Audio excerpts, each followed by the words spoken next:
What's up, everybody? Welcome in to another edition of SSPN Recaps. I'm Jude, that's Ethan, and as always, we're talking some San Antonio Spurs, Ethan. And I know, usually when we say, "Hey, we got a win to recap," that's usually a good thing.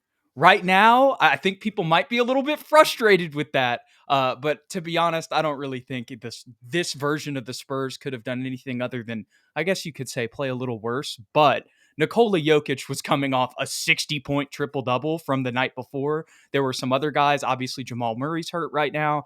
I can't remember, but there were some other guys in their rotation that they rested as well last night. MPJ, Aaron Gordon, pretty much everybody. Right. There you go. Just some other guys that are key cogs. So DeAndre Jordan was in the starting lineup last night. We saw some significant Hunter Tyson minutes to Mhm. give you guys a little bit of an idea of what the game looked like last night. So, with that context, Ethan, that makes me feel a little bit better, as much as a loss would have been better for the Spurs overall. Yeah, I think honestly, with the number of games left too, and where everybody's in the standings right now, win or lose, like we're kind of locked in lottery odds wise, like where we are. What is it, like 8 or 9, and then obviously like the 16th Hmm. pick with the Hawks, kind of in that area. So it didn't really matter what the outcome was.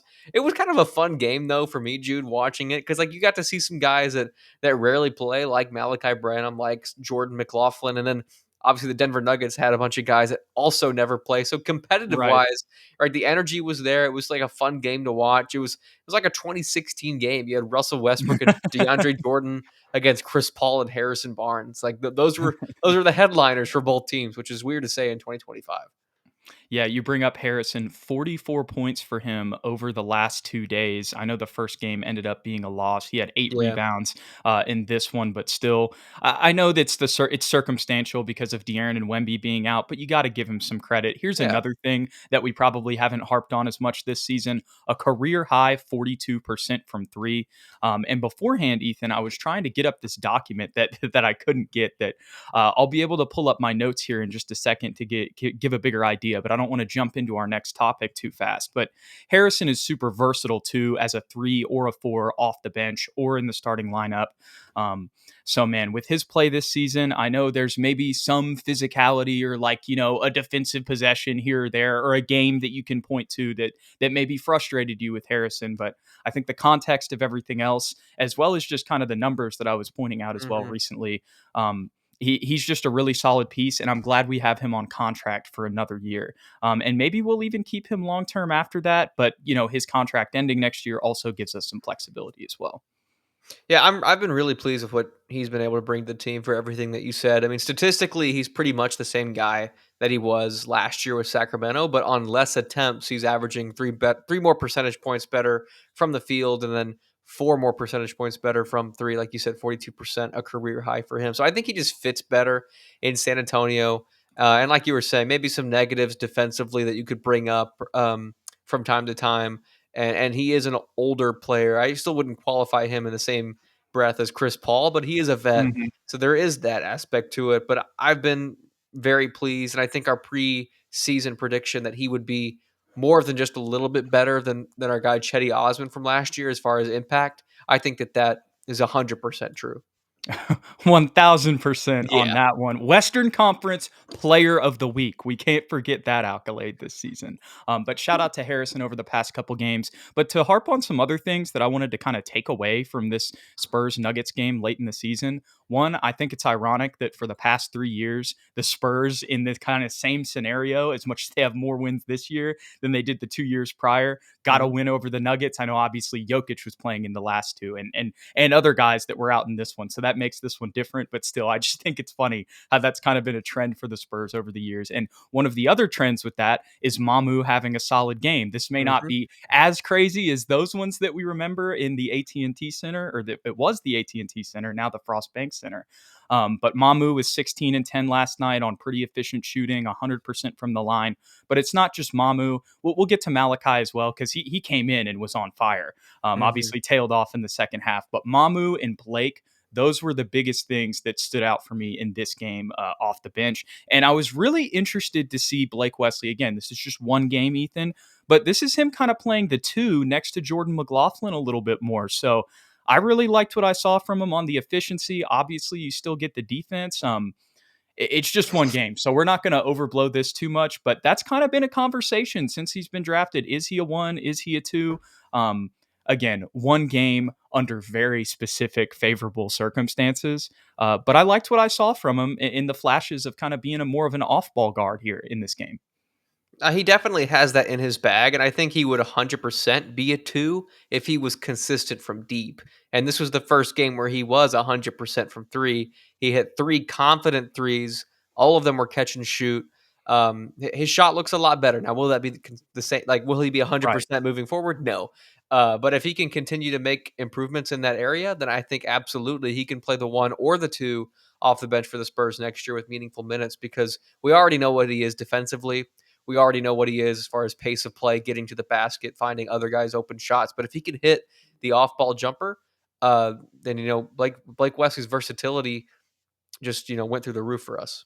Yeah, and another thing that you've kind of talked about, going into next season a couple episodes ago, I was like, I'm not saying for sure that Blake is going to be the starting point or the point guard off the bench next season, and you were kind of like, I do want to make that declarative statement. I Mhm. think he will be in the backup rotation next season. And the thing that I wasn't thinking about when you said that is another offseason of development. And Yeah. I know that's something that you could easily shoo away. Like, how do we know for sure, like, what is going to get better? But at that point, bluntly, we're trusting in the Spurs development system. And if you want to say, okay, we haven't really seen that as much from a guy like Malachi Branham, I feel you. But we kind of have seen that from Blake this season. It's been in flashes, but if you've really been paying attention, like Blake is so much less turnover prone this season.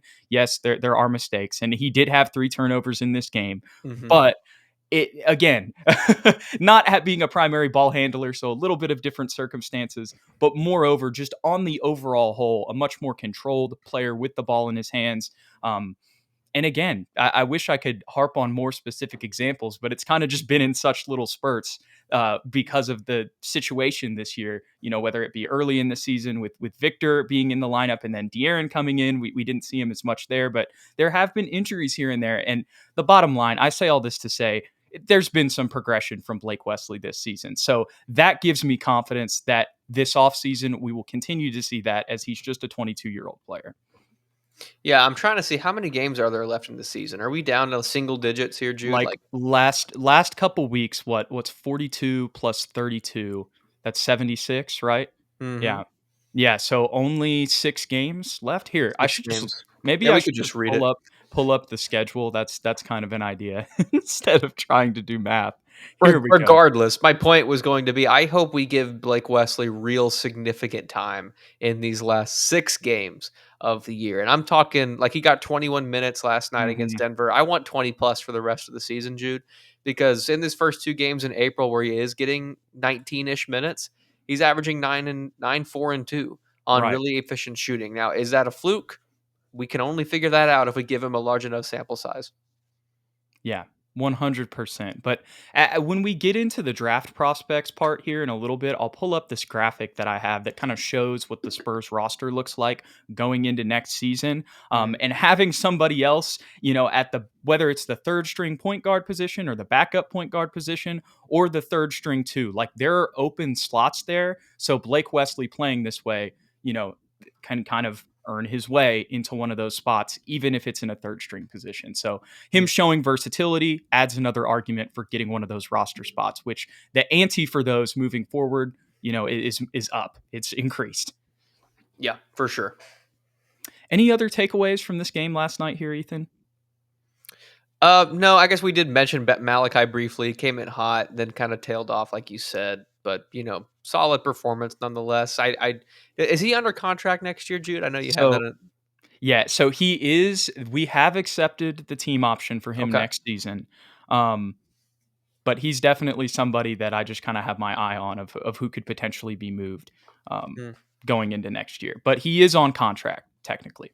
He's definitely going to be a trade package guy if that's the avenue that we go. If not, third string, no doubt. So Right, and I could even see a world too where we just, like, move him for a second round pick or, like, cash considerations. I don't say that to be disrespectful, but, just with where the Spurs are moving next season, Mhm. they might want, somebody who's more of an established vet on a minimum as a Fair. 3rd stringer, you know what I mean, to rely upon because you got Devin and Stephon, so it's not like you don't have youth at the 2 already. Um, Fair point. so but yeah, also before we move on from this game, Ethan, cannot go without mentioning 15, 15, and 9 from Right. Stephon Castle. 2 for 6 from 3, 6 for 18 from the field. Maybe not the most efficient game, from the field overall. I still think that's pretty solid for him from 3. But 15, 15, and 9, a near triple double. This is like the second game where in the past month or so where he's had double digit rebounds. Mhm. Um, and you just love to see that where he shows off his physicality. I mean, you can see a different stat line where he's got 17 and 14 a couple nights ago, and he doesn't really impose himself that much on the boards. Then you have the whole package with what was the other game that we recapped this last night? Wasn't it 16, 8, and 6 or something like that? Or no, Something like that. I can pull up the game. 22, 22, 8, and 6 might have been it. Anyways, it doesn't matter. Y'all get the point. There's all the stat lines for Stephon there are jumbled. But the point is, he has games where he doesn't impose himself on the boards, and then he has games like this where he gets 15. So I Mhm. could sit here and talk about Stephon forever, but he keeps showing us new stuff. Like he keeps finding ways to surprise us. Yeah, that mid-range jumper is looking a lot more smooth. That pull-up J he used to kinda, like, leave it short a lot off the front of the rim, not so much anymore. Yeah, and that's progression definitely that you got to give Chris Paul a lot of credit. Want to give a shout out to him stuffing the stat sheet last night as well. 7 of 15 overall, 3 from 7, 17, 2 blocks, 1 steal, 8 assists, 5 boards. And Julian Champagny, another solid night from him. I know you could say 2 for 9 from 3, but still 14 points for him. Got a steal and a block as well and contributed in a night where we needed him. 100%. Shout out my guy Jules. Alrighty, we will go ahead and pull up this graphic that I was alluding to, Ethan. So let me get it uploaded here. We're going to talk about some draft prospects here in a second, but because that was such a pertinent conversation, I wanted to pull this up. So, this is just the roster outlook for 2025 and 2026. So, as you guys can see up there, I did try to make one that still includes some of the guys that are on the roster. So, like maybe if we bring Mamu back, we could have another power forward, but even then, there could be a question of do we want to bring in somebody to compete with Mamu or do we draft somebody at the 4 who would compete with him? But the biggest thing that I think you guys can see here, and earlier I was talking about there maybe being an open shooting guard spot. I forgot about Malachi. I'm really just was kind of operating under the assumption that he's not going to be on the team next year, which I shouldn't assume. Um, but that backup point guard position or somebody that's going to compete with Blake Wesley, or the front court. But here's the thing: when I brought up Harrison Barnes earlier, Ethan, if we want to, we can slide Harrison Barnes to that 4 position, to kind of mitigate that. And you could even insert Julian to the starting lineup, or maybe it's somebody that we draft, like a Kon Knueppel. He could maybe flit into that 3 position if that's somebody that we go with. But what are your kind of thoughts just on the roster outlook for next season? I know we've been talking about backup point guard and backup center like Mhm. for so long, but what are your thoughts kind of seeing this visual? I know I'm a Blake Wesley guy, but I think backup wing is more important than backup point guard looking at that graphic. And whether that be at the 3 or the 4 spot, I'm not sure. Depends on how they want to play out Harrison Barnes where they slot him, but in the draft or in free agency, it's backup center at number 1 priority and then it's backup wing, ideally a 3 and D shooter. Now, like we know Julian Champagny is that guy, but if we can get someone more dependable than that maybe is more of a veteran presence, I think that opens up everything for our offense because that is clearly a need next to Victor Wembanyama is someone that he can kick it out to and Yeah. knock down a 3 at a 40+% consistency rate. We have that with Harrison Barnes. We thought we would have that with Devin, but he took a step Hmm. back this year. Um, and that was the other point I like about your graphic there is you have Stephon starting. Love that. I think Devin coming off the bench will give him an opportunity to kind of go back to where he was that first year with Wemby and then the year prior to Wemby as well. But I'm pleased with the general outlook, but there are definitely some gaping holes. And this year was supposed to be the playoff push, and I really think we would have had a chance with the play-in tournament had Wemby Yeah. not gotten hurt. But there are definitely some things we need to address if we're going to get into the playoffs next year. 100%. One last thing that I'll mention here, to kind of talking about the backup rotation. So I have Devin Vassell at the two, under Stefan Castle at the two, as you mentioned. But we have been seeing a lot of rotations this year where we played him at the three. So True. I could see a world where he's starting at the three, and then you move Harrison to that backup four. But again, Ethan, that leaves a hole at the backup two position, which again you could slide Blake Wesley in there if you wanted to. Maybe we draft somebody or we get somebody in free agency. But that goes back to the Blake Wesley point. If we're starting Devin at the three next to Stefan, then that does leave a hole kind of in the backup backcourt. It does. You know what's crazy also about that graphic is all those guys on the bench, minus Malachi and Blake, have played basically 2, 3, or 4 at times for us this season in different rotations. So that is one nice thing about Right. our current lineup is we do have a lot of versatility. Hopefully, whoever we draft will also have similar versatility. And I think based on the prospects that you've kind of texted me and we've looked at, that seems to be the case.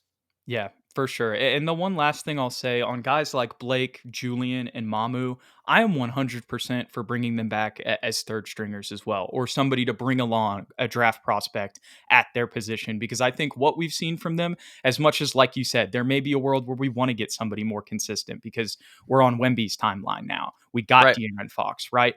But I think those guys are definitely still valuable to have as third stringers if that does end up being the Mhm. case. Or even, like I said, is somebody to just bring along a prospect that has a higher potential than them long term.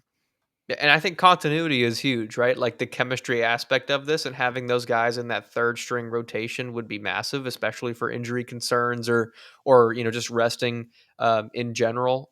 But I think there's also a difference between guys that are negatively impacting the team and guys that are just kind of neutral. Like they Hmm. aren't world breakers, but they're also not making mistakes that are losing you games. And I would put Julian Yeah. and Mamu in that category. The third guy I think you said was Blake, but I think Hmm. Blake's pretty much safe, whether that be backup or third string, whereas the other two guys, Yeah. maybe not so much. Yeah, 100%. 100%. I wanted to set that up as we get into the prospects discussion because when we kind of now have that idea of, okay, this is what the roster looks like going into the offseason, that can kind of help us when we talk about this. And Yeah. obviously, we've talked about a lot of these guys already, but we'll jump back in to ESPN here. Let me get that going. Okay. So obviously, this is the Spurs roster right here. Who is the first guy that I have on the list? Okay. Let's go to this guy who we have been talking Mm. about a lot. Khaman Maluach. Khaman Maluach. A lot of people have debated his pronunciation, so I'm just going to say both.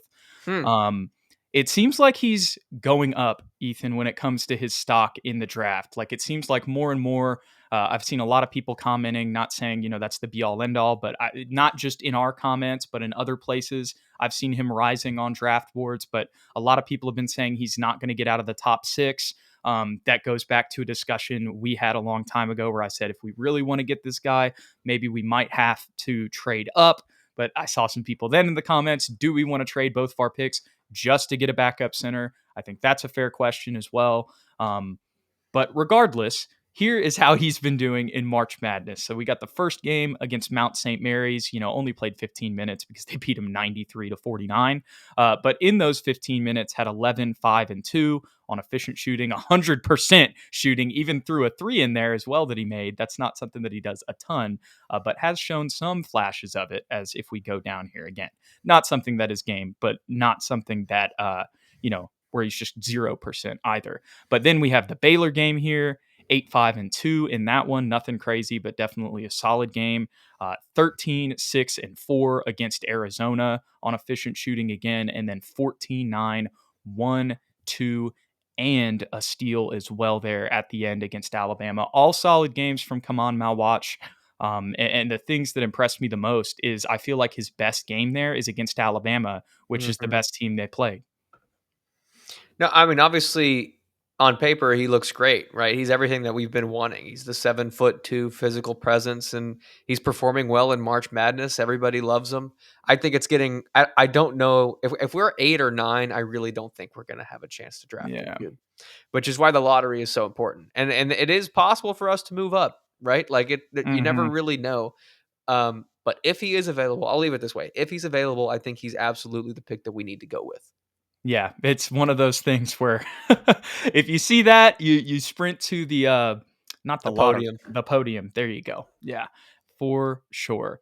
I wish we had more to really take away from this, but kind of with the way that Duke plays as well as college basketball is, there's not going to be the craziest stat sheet showing up here, but Right. he's been doing his job. He has not been making mistakes. And the other thing that I think maybe I haven't harped on as much, I'm sure I have mentioned this, but the experience he has in Basketball Africa League, which was a league set up by the NBA, as a teenager. So that's almost like the equivalent, of playing in the Euro League as a teenager. And then as well, his Olympic experience that he had over the past summer. He played in the FIBA World Cup as a teenager before that. So all that international experience, that's kind of sponsored by the NBA as well as the Olympic game.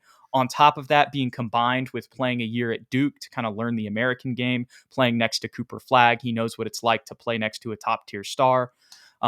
This would just be perfect for the Spurs. But like you said, Ethan, it's probably a little bit of a pipe dream unless we're going to trade up. Yeah. I think that might be the reality, unfortunately. Just to have some fun with it. I think on the low end, this guy might be like a Roy Hibbert. And honestly, I'm cool with if at the eighth pick we can get a Roy Hibbert to back up Victor Wembanyama. I think that's great. And you might think Roy Hibbert, you might scoff at that name, but Mhm. in Indiana he was really good, and he had some great moments in the playoffs. And I was going to mention one other thing, and when you look at the guys last year that are kind of similar builds, maybe not similar Mhm. games, like Zach Edey, like the Donovan Clingan, Yeah. like there were doubts about whether or not they would be able to impact in the modern NBA, and I think that they have. Donovan Clingan maybe on a lesser degree because his team's not good, but Zach Edey I think has surprised a lot of Yeah. people, including me, with just Mhm. how Me too. impactful he can be in the modern NBA. Yeah, I was completely wrong about that. I'm glad you brought Mhm. that up. I was kind of shooing away Zach Edey last year. Now that I think about it, we might have mentioned this in another episode. We were like, dude, imagine if we drafted Zach Edey at 8. With that eighth That would pick, have yeah. solved so many problems. But man, if he's there at 8 or 9 where we have him, again, I know you already said this, but it's a no brainer for me. I understand, people who maybe are like, I want more value, out of a pick there. I don't just want to get a backup center, but we just desperately need it. And on the nights where Wemby rests, or maybe he has to, you know, I was thrown off a little bit, but what you were doing there, and now I see why you were thrown off. Oh my goodness, he always wants to make an appearance. He's trying to say something. He's very excited about Khaman Maluach. But to wrap up the point that I was trying to get to there is the point is we just desperately need a backup center. There's going to be nights where Wemby doesn't play, or maybe there's nights where we want to play big if we're playing another team that's going super big. Um, we traded Zach Collins. Charles Bassey's future is up in the air. The only center on contract is Victor. So like we Yeah. like we need somebody there, and I think this guy has a ton of potential. I know maybe a lot of people are like, okay, if you want to draft him in the top 10, you want him to be a starter long term. Honestly, just with the position we're in, man, I'm not even. I'm cool with him being our sixth man, even if Yeah. on another team he would be a starter or for the rest of his career. We just desperately need the backup center position. This dude has a ton of potential, and he would help us with all of our biggest issues really right now. It's when Wemby gets off the floor, our team defense it just disappears. This guy would be a defensive anchor. I think we're also in a different place than we were in the last couple of years. Like, I understand, like, you have a lottery pick, you kind of want a superstar, right? Or someone that has star potential. But we have Victor, who's going to be the best player in the NBA. We have De'Aaron Fox, who's an all star. We have Stephon Castle, who we Yeah. think is going to be an all star. Um, that's three guys, right? At a certain point, we need just dudes that are going to do the dirty work. And I think Khaman Maluach has the potential to maybe be at that level. But at the base, at his worst, I think he's still very impactful, and he feels a need for the Spurs, which so I don't think it's a problem to take him in the top 10. I know the Spurs always draft best player available, but we're just getting to the point of the Wemby build where there's got to be at least a little bit of team need involved, Hmm. For es- sure. especially with the stars we have on the team. At least in our opinion, we feel like we have a big three already, so you can kind of prioritize that in other areas. If we were in the top 5, maybe a different conversation, but we're in the top 10, so. Well, we'll move on to somebody who will definitely probably be available at number 9, and that is another guy who we did not talk about last episode. We did talk about Khaman Maluach, but this is another guy who played in March Madness, and we did not talk about, or I think we did talk about him. I'm thinking about Kon Knueppel. Sorry about that. Um, but here are his March Madness numbers. Egor Demin, that he's listed as a guard, but he is 6'9". He's from Russia. So like on the Ringers NBA draft big board, they have his position listed as question mark, question mark, question mark, Hmm. because of kind of his skill set along with his size. What I would kind of frame him as is, he'll either be like a Josh Giddey type where he takes the ball up the floor just regardless of his size and kind of plays that point guard position, or where they kind of play like two shooting guards at the 1 and the 2 to kind of offset, the ball handling duties being at somebody with the forward. Or I would kind of see him as somebody who's being molded into that, point forward position in the modern NBA. But he Mhm. definitely, he's listed as a guard, as you can see. So, Right. you would kind of have to mix in some physicality. He definitely still has, some rebounding, but even if you look in these games here, well, other than the first one, um, there's a lot of games where he does have more assists on average than rebounds, and you kind of see that in his total average. But it's not like he doesn't have, if you go down and look at some of those Big 12 games against West Virginia, Iowa State, and Utah, he had at least 6 boards in all of those games. But in the March Madness games that we probably want to talk about a little bit more, went 6 for 11 against VCU with 15, 4, and 2, 3 of 7 from 3, 11, 8 and 8 against Wisconsin in their second win, 3 for 10, not the greatest shooting night from the floor, but 2 for 6 from 3. And then against Alabama, definitely his worst 3-point shooting night, but was able to get some buckets in the second half. We actually talked about this one the last episode, or an episode like 2 weeks ago, where we were going live on the same night as some of the Sweet 16 games. So we already recapped this Alabama game. I'm realizing that. And this probably popped up on the screen then too. But Egor Demin, very versatile, kind of a question mark on what his position's going to be, but he can shoot and he's kind of shown flashes of everything. So, what are your thoughts on Egor, Ethan?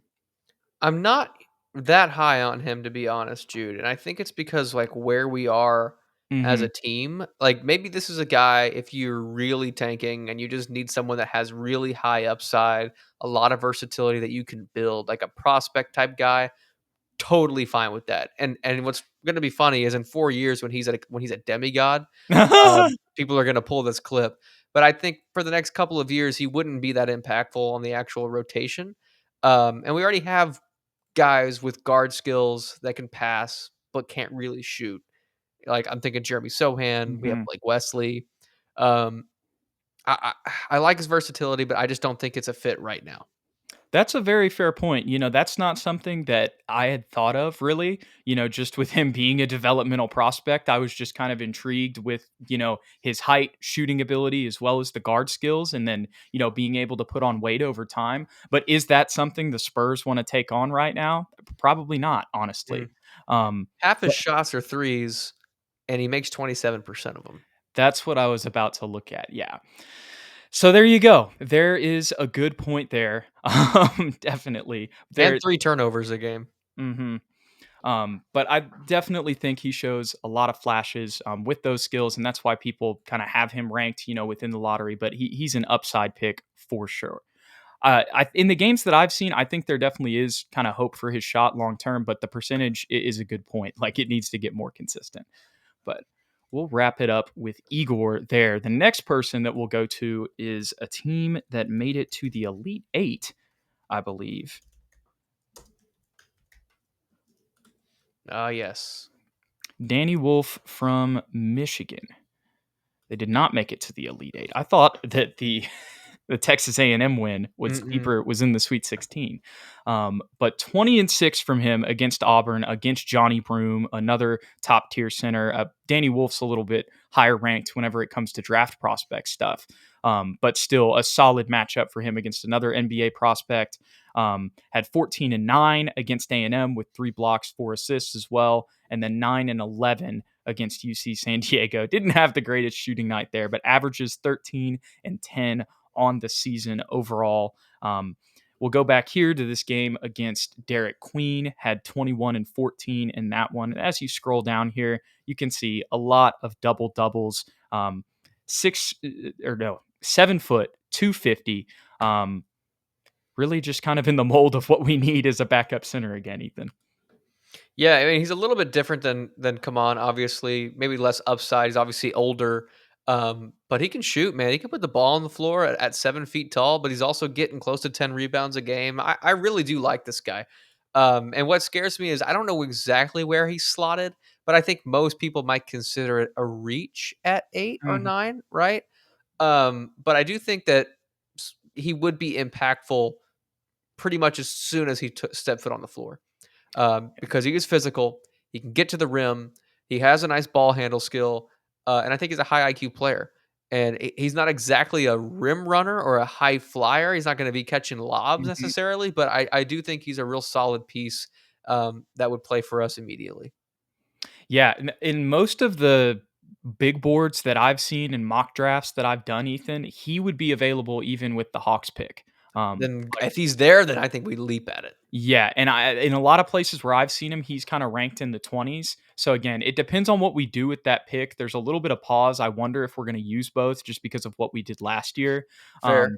But I would really like to get him with that second pick. I think honestly, out of all the guys for what we're looking for, other than Khaman Maluach, obviously. But out of the other centers, Thomas Sorbor is kind of in this same mold, but like with Derik Queen, where there's a little bit of rebounding questions that you could say, as much as he still averaged, close to 10 boards throughout the season. But again, in the matchup against Danny Wolf, he only had 3 rebounds, and there's other games where he's been a little bit more absent. It was definitely more consistent, Mhm. from Danny Wolf. And Derik Queen he plays a little bit more on the perimeter, where Danny Wolf is your traditional, run, jump, and dunk center, and get blocks as well. He just immediately solves the backup center need. Like he's everything Zach Collins wasn't. But he moves real well. Like, I was watching his highlights, and he Mhm. doesn't lumber around. Like, he doesn't look like a awkward 7-footer out there. He moves like a 6'9", 6'10" guy, but obviously plays with the physicality of a 7-footer. I feel like I'm talking him way up, and people in the comments are gonna really try and bring me down to earth, and I get that. Um, but man, I think this guy might be the sleeper of the draft personally, Jude. You're talking him up also because everything that he does is exactly what we need in the backup center position. Like this one it's funny because we were just talking about Igor and you bring up the point of like, okay, as much as there's a lot of upside here, maybe he could solve one of those backup guard positions if that's what we roll with, or even we Mhm. could mold him into a point forward. That's appealing. But with Danny Wolf, we kind of know what he's going to be. It's kind of similar to Donovan Clingan. Obviously, he's not ranked as high as Donovan Clingan, but I kind of see him in that mold of just at worst, like at minimum, he's going to be a solid, like an Alex Len type guy. This Um, is gonna bite me in the ass. I think I like him better than Donovan Clingan. there you go. This is gonna bite Interesting, me in the ass. I think this interesting from this Ethan. guy would allow Victor to go back to the 4 if we wanted to do that lineup. I think we Interesting. could play them next to each other. I think he's got the mobility and the pick and pop ability to do that. Ethan is very high on Danny Wolf, and he's been the one that I've been eyeing at 15, 16 because it seems like he's for sure going to be there. Now, maybe draft night will bring us a surprise, but according to everything that I've looked at, it seems like he'll probably for sure be there at that Hawks pick. So if that's the case, that would be awesome because that would give us a little bit more freedom with that first pick as well, with the backup center need being addressed.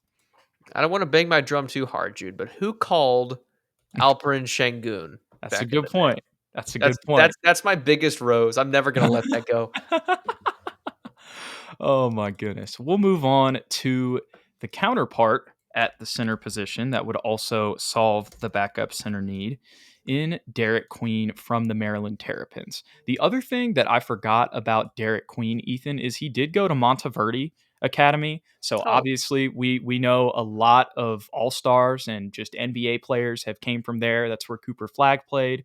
I can't remember if he was teammates with him. He is a freshman, so I assume he probably was. Um, so yeah, that was another thing that I did not mention about him in the last episode. You can kind of go look up his high school highlights on YouTube as well. But definitely can score. That is one thing that is for certain. Um, 27 points against Florida. That's one of the best teams in the country. They're still in the Final Four as of right now. Had 17 and 6 against Colorado State, hit a buzzer beater in that game. I'm pretty sure we talked about these past two in that Sweet 16 recap that we did. But on the season, 16 and a half points, 9 boards. Here's that Michigan game. Still was able to get 31, but Danny Wolf was able to clean up on the boards. But as you can see, Ethan, he still definitely did have a lot of games with double doubles on the boards. But there were also some games in there where, maybe you'd see one rebound here, and some stretches early in the season also, because he does play a little bit more on the perimeter. But started off with 22 and 20. Granted, I don't know who this is even that they're playing. But probably not somebody who's mhm. even that might be very close to a D2 team there. But still, in some instances, I feel like I have seen some physicality questions, but that's really my biggest thing with him. And kind of the reason that I prefer Danny Wolf just as of right now, and after we just talked about it, is because of that. As much as I see the upside with Derik Queen, and if Danny Wolf's already taken, or maybe the Spurs just decide to go with him at 8 or 9, because in a lot of places he's kind of would be the highest ranked player, overall on big boards at that Mhm. position. Then obviously I'm gonna have faith in the Spurs front office, but yeah, I definitely see his appeal, but I think because of the Spurs' needs for just that kind of traditional physicality, and the bruiser badge, if you will, not that he can't bruise, but Mhm. that paint protector, interior protector. Um, I think his game doesn't fit that as much. But I still, if there's nobody else, if there's not another option, like I'm not mad at taking him either and him solving that need. Sorry, my cat is leaning on my computer right now. Um, I heard everything that you said, though. I'm a little higher on Derik Queen now than I was when we Hmm. first talked about him. I would still put him behind Danny, in my opinion, as well as behind Khaman. Or Khaman, is it Khaman? Yeah, Come on. Um, I think he's got I watched a little bit more tape. I think he's got a little more physicality than I gave him credit for initially. He still is perimeter, like you're saying. He likes to hmm put the ball on the floor. He's definitely an isolation type guy in terms of scoring. But I do think he's got some nice footwork. I will say, in all those tapes that I watched of all these guys, I didn't really watch defensive highlights or defensive hmm lowlights. So I don't know which one's a better like perimeter defender or interior defender. I would assume it's Danny Wolf just for the yeah. nature of his game. But I am talking ignorantly in that matter.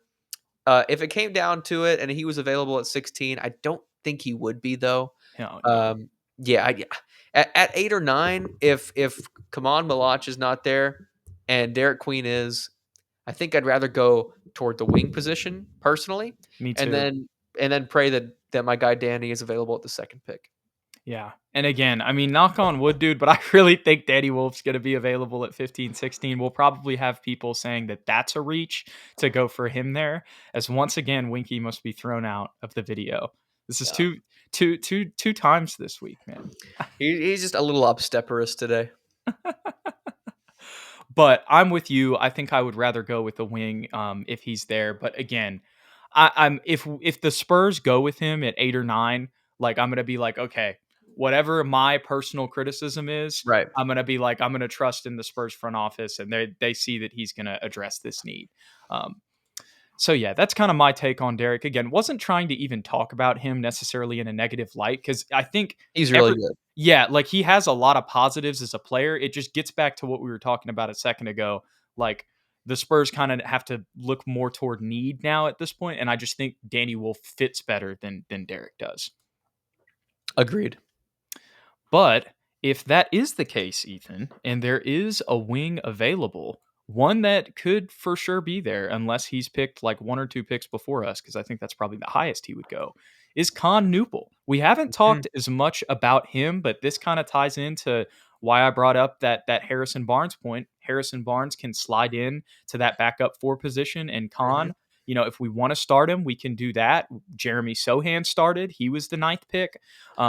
But he is someone who is very versatile, 6'7", 217, so can kind of play that same, Harrison Barnes versatility role positionally. But I think you could argue that he has a higher ceiling than Harrison Barnes. I am not saying that in a ceiling comparison. Had 21, 5, and 5 with 3 steals against Alabama, 2 for 4 from 3, 20, 2 for 2 from 3 against Arizona with 4 threes, or excuse me, 4 rebounds and 3 assists, and then 12 and 1 and 3 against Baylor. Not really too much there, but Cooper Flag was going off, or somebody was going off. They won 89-66. He didn't need to impose himself that much. Same thing in the Mount St. Mary's game. If we go back to the regular season here, that'll give us a little better idea than these last 2 games. You see 18, 17, 28. I mean, a couple games in a row there. I mean, a ton with at least 14 points. And on all of those, if we go to the 3-point percentage, only one of those, except for the Louisville game up there where that was a rough night for him, all of those at least above, most of them above Mhm. 30%.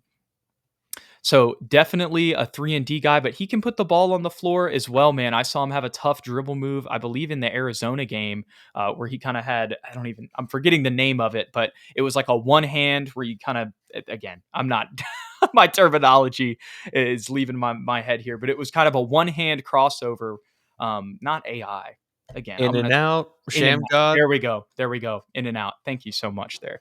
You're Um, welcome. where he was able to drive past somebody and get a layup. So isn't just a complete catch and shoot guy. Um, and I think he also has defensive potential as well.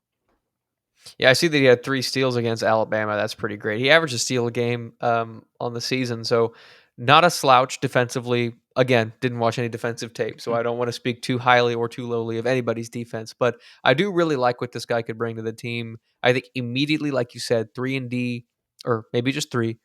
I don't know about his defense, so comments tell No, me. But he's pretty solid. And maybe they'll disagree with me, but from what I've seen, he actually is. I think he has potential to be an above average defender. Maybe not great, but mm, above average.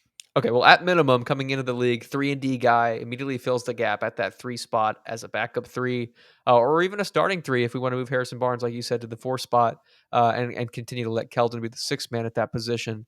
But I really love his footwork, dude, around the perimeter coming off of screens. He reminds me a little bit of Marco in that sense. I mean, he works those screens really, really well. Maybe not Marco. Let's do reminiscent of a Duke JJ Redick in Yeah. terms of how he gets his Yeah. shot off. And it's a pretty looking jump shot, dude. He gets it off quick. It's nice and smooth. But yeah, I was surprised to see the number of guard skill plays that were on his tape. And again, highlight tape isn't always what you should be judging your opinion on, but pretty solid handle, pretty decent around moving around screens, even with the ball in his hands, making plays for others and getting to the cup. So I think he's got a little more high upside than just the traditional white shooter coming out of Duke. He's got a little bit more to his game, and I think playing next to Cooper Flag, like you said, may have kind of hidden a little bit of that skill. And someone else, Jude, that a lot of their guard skills were hidden to the masses because of the guys that he played next to in college, Stefan Castle. So maybe he's a little bit like Stefan in that sense, where he's got more to his game than just what the tape shows us because of who's around him and his desire to win basketball games. Yeah, yeah, for sure. He's on a very talented team, Hmm. and he's a very highly rated prospect. So, on a team with less talent, he could show a lot more. I mean, yeah, just come on, Cooper Flag. Those are 2 Yep. guys that are going to be probably in the top 6, like we were talking about. And there's other guys. Tyrese Proctor is another guy who will be drafted this season, as much as he's a little bit lower ranked than Khan, but probably on the team with the most recruiting talent in the entire country, no doubt. So that's a great point that I hadn't thought about. And as much as I butchered referencing the in and out crossover that he had earlier, I think that was a great point when it comes to, he's not just a catch and shoot guy. He can put the ball on the floor. He can cross Hmm. people up. I think a comparison that I would make, as much as I believe he was actually a second round pick, but kind of shades of Austin Reeves when it comes to what he does off the dribble. Obviously, he's bigger than Austin Reeves, and he does have that catch and shoot potential and the length, and versatility. I would say maybe there's a little bit more, not saying Austin Reeves is a terrible defender, but I think there might be a little bit more defensive potential with Khan, but that off the dribble stuff that I see some shades there for sure.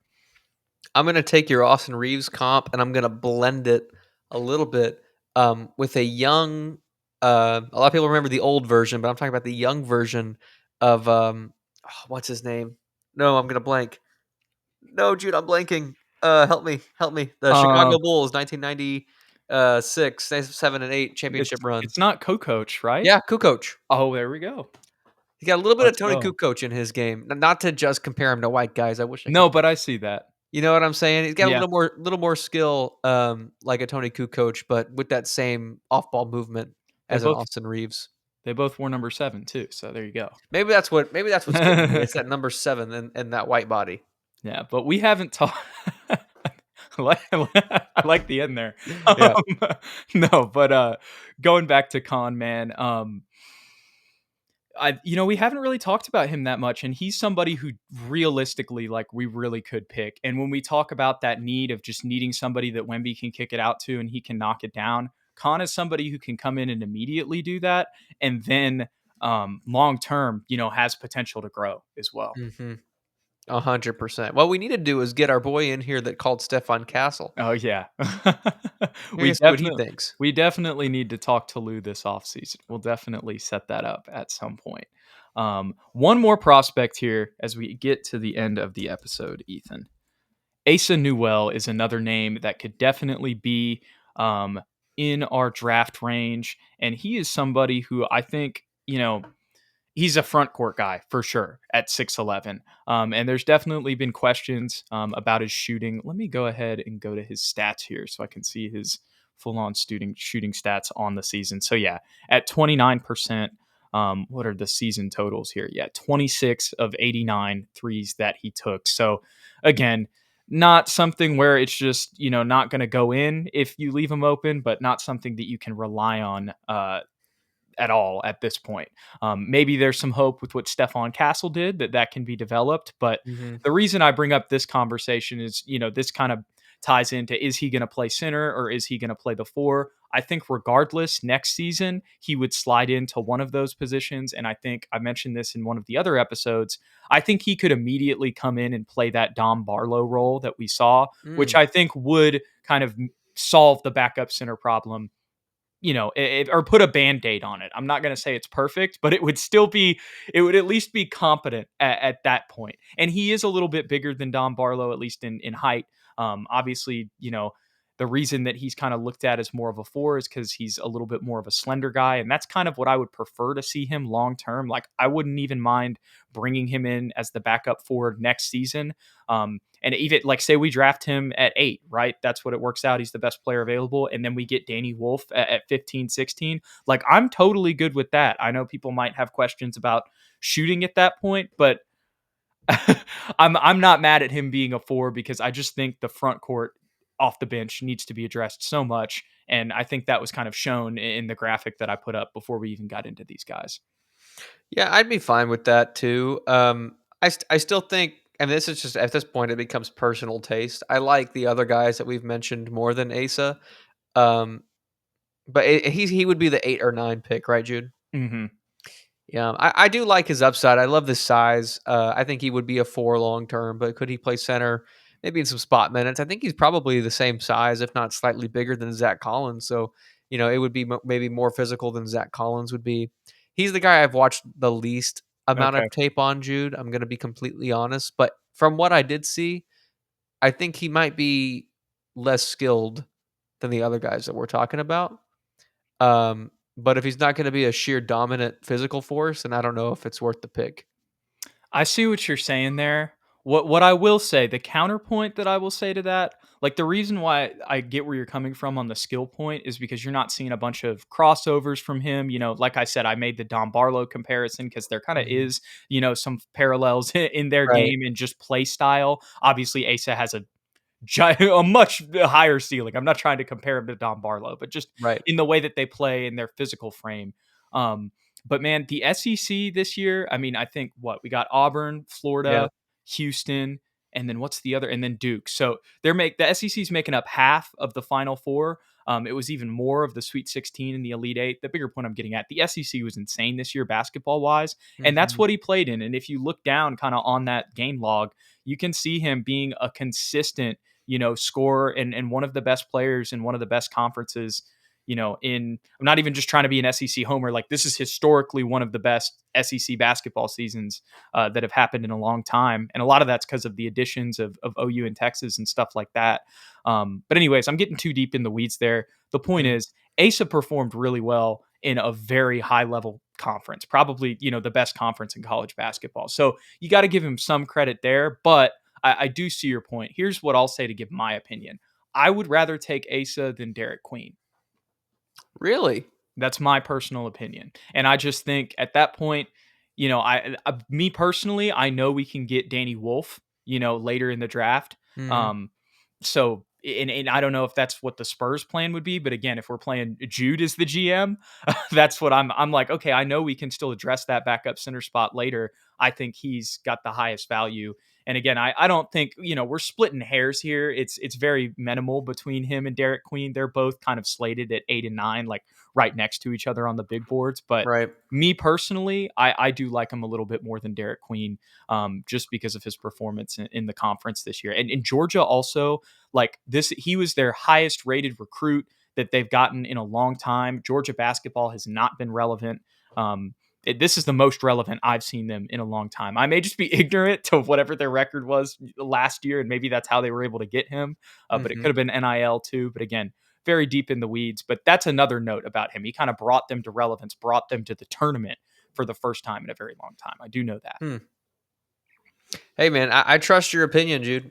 I'll take your word for it. I think it'll be interesting to watch how our takes change as we continue to watch more film. Because I remember last year and the year before, like we flip flopped and changed our minds like almost every Uh-huh. episode. It felt like so.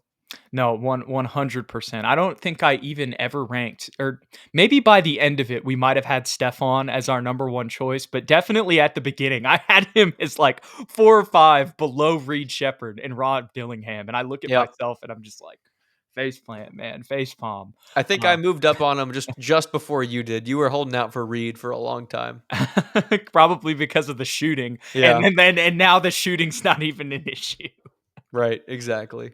Oh my goodness. Well, that wraps up our prospects breakdown here. So this is the last thing we're going to do just to wrap up the episode real quickly. We're going to do a tankathon sim. We did this on Tuesday, but again, we're going to do it here just so you guys see it. Oh, wow. My bad. 1 second. Did not change the tab there. So this would actually be a miracle here. So again, we're going to change this. Not only would we jump up, but New Orleans would jump up a little bit too. Man, all these were getting Toronto and Brooklyn jumping up. That's also unrealistic. I want to try to get a realistic one. Well, I guess this Phoenix. Yeah, this I mean, this will kind of show you how the lottery can work, I guess. Man, I mean, hey. I love this. I love this. Yeah. Can we get one? Okay, we'll settle on this. This works. This is pretty realistic. This has the Spurs here at 8, so that's what it could look like. And then we're gonna move over here to Fanspo. I know Tankathon's still up there, Ethan, but I'm getting this all set up real quick. And I had another draft going. Okay, so for the purpose of saving time, we're going to have the computer draft for us, Ethan, okay? And Okay. we're just going to do the first 3 picks. Um, I would click. There's some settings that we could mess with here, but honestly, I'm just going to go ahead. And the only thing I'm going to change is I'm going to go with the Fanspo consensus down here. Shout out to No Ceilings, but that when they bring in the consensus just brings in like ESPN and the Ringer and stuff like that. I could do team needs, but some of the team needs aren't completely accurate in my opinion. So we're just going to roll with everything kind of normal. And then, okay, dang it, I knew I did something wrong. There we go. Forgot to pick just the Spurs. Mm. Here we go. Alrighty, so Cooper Flag goes number 1, Ace Bailey number 2, VJ Mcomb. Like Dylan Harper's going. This is why I said not team need. Oh my goodness. So we do the best with what we can here, Ethan. But I Mm. still think that is as much as Dylan Harper falling is not accurate whatsoever. I think the crop of players that was taken before us for the most part is accurate. And that leaves us here with a decision of two guys kind of that we talked about at the top of the big board, Ethan, with Asa Newell and Kon Knueppel. Who would you go with? I think I go Kon, man, personally. Yeah, that's what I would do too. I know I just mentioned how I would pick Asa Newell over Derik Queen, but I did forget about Kon Knueppel, and I would go with Kon Knueppel over Asa here. I'm with you. Shout out to Asa, but honestly, I think that Kon Knueppel could even play the four himself. As much as I'm going to see him as more of a 2-3 is kind of what he's listed. But we can always move Harrison to that backup four position for next season. And Mm, honestly, I also just think that Khan's ceiling is higher, in my opinion, too. When you talk about the skilled aspect, I would say I do believe that Kon Knueppel is more skilled than Asa Newell. But shout mm, out to Asa Newell, because all these guys we're talking about are definitely more skilled than us. mm. But we're going to go with Kon Knueppel here. So that, Ethan, kind of Oh, leaves us with that backup center position and the backup point guard position as still kind of the gaping holes. well, here we are. So this is kind of what we have Hmm. left with here, Ethan. We've got a 4 in Colin Murray Boyles Bowles. I can't excuse my vernacular there. That is the highest ranked player on the overall big board. We've got some other options down here. Jace Richardson's a solid point guard I from do Michigan love State. Jace. He can shoot the ball. That's something that's also an option. Rasheer Fleming is a 4 as well that we've talked about. Like I said, Sorber's here. They kind of have Danny Wolf down here, but he's down here as Wow. well. There's some other ones that have him ranked higher. Hugo Gonzalez is a name that a lot of Spurs fans have talked about for a long time. But what are your thoughts here, Ethan? What are you looking to do? This is interesting, man. It's cool to know that other people just don't value Danny Wolf at the same way that I do.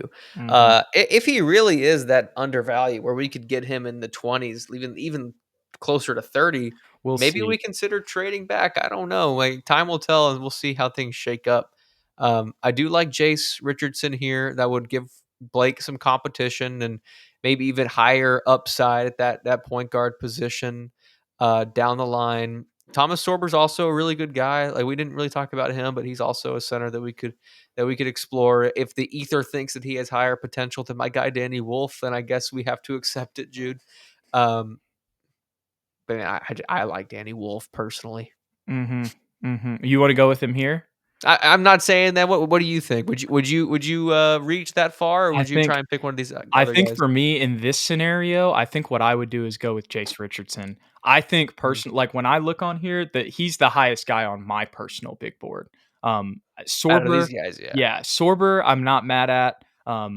And I honestly wouldn't even be mad at Danny Wolf in this position, but with Jace Richardson still on the board, and also kind of with his versatility as well as a combo guard, I think yeah, that kind of that allows us to do whatever we want here. But with Kon Knueppel, we probably wouldn't move Devin Vassell to the 3. So this probably would kind of mm, shoe him in at that point guard position, but that's given comp to Blake. And I yeah. think, you know, the either Blake beats him out or he's good enough to earn the backup minutes. And then we've got, our backup point guard of the future moving forward. But he was Michigan State's best player and Yeah. brought them. They just got to the Elite Eight and played a tough game with Auburn. So yeah, that's who I would go with. What do you think?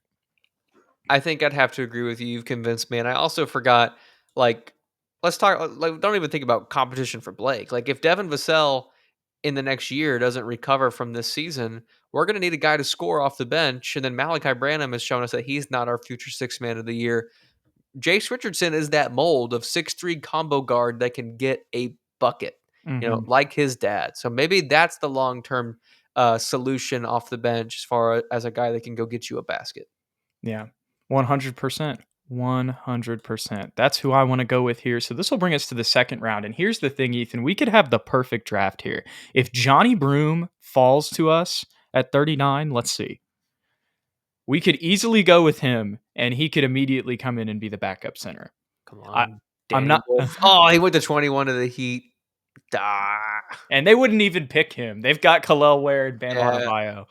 And there went Johnny Broom too. He just went a little while ago. Alrighty. I'm seeing something. I do like Ian Jackson. I don't think he'll be available here. Looks like he's going to get selected. Oh, There yep, he there he goes. goes. 32. Oh, Tyrese Proctor is another name. Oh, Kalkbrenner could have been somebody too. Oh JT man. Toppin's not a bad pick. My God, we are calling it tonight. Oh my goodness.